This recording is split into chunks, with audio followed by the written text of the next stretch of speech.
शूरवीर सह्याद्रीचे आम्ही शुभाचे मावळे,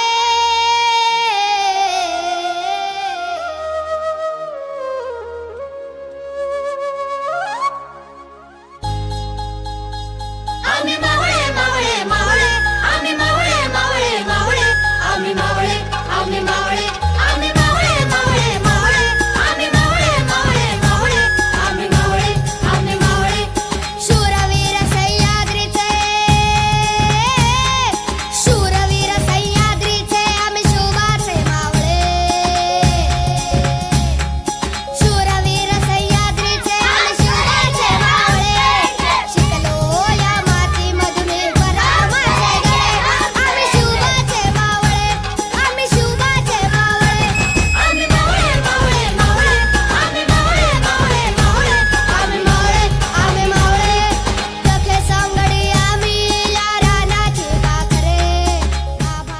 मोरे यांनी बांधला होता. त्यावेळी हा किल्ला रायरी या नावाने ओळखला जात असे. 1645 मध्ये छत्रपती शिवाजी महाराजांनी तो आपल्या ताब्यात घेतला. त्याची नूतनीकरण करून त्याला रायगड असे नाव देण्यात आले. याच रायगड किल्ल्याला मराठी साम्राज्याची राजधानी म्हणूनही ओळखले जात असे. हा किल्ला रायगड जिल्ह्यातील महाड तालुक्यातील महाड गावातील सह्याद्रीच्या डोंगर गावी मध्ये वसलेला असून तो समुद्र सपाटीच्या 2700 फूट उंचावर आहे. शिवराज्याभिषेकानंतर हा रायगडावरील सर्वश्रेष्ठ प्रसंग आहे. महाराजांच्या निधनानंतर पुढे सुधारण 6 वर्ष तो स्वराज्याची राजधानी म्हणून अभिमानाने ओळखला होता. महाराजांनंतर छत्रपती संभाजी महाराजांचा राज्याभिषेक देखील याच गडावर झाला. या किल्ल्याला राजगिरी, रायरी, शिवलंका, नंदादीप, इस्लामगड अशा नावाने ओळखले जात असे. वाघाची गुफा देखील आहे. इकडे पैलवान आहेत.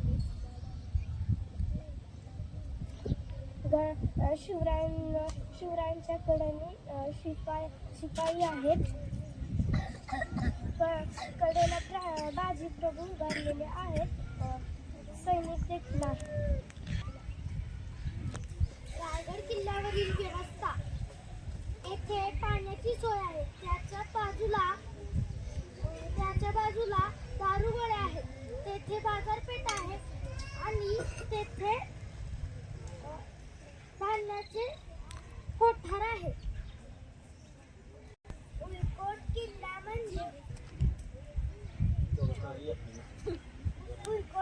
म्हणजे सपाटीवरील असणारा किल्ला. जलदुर्ग किल्ला म्हणजे पाण्यातील समुद्रात असणारा किल्ला. जसा विजयदुर्ग, सिंधुदुर्ग आहे तसा. डोंगरी किल्ला म्हणजे शिकत आहे.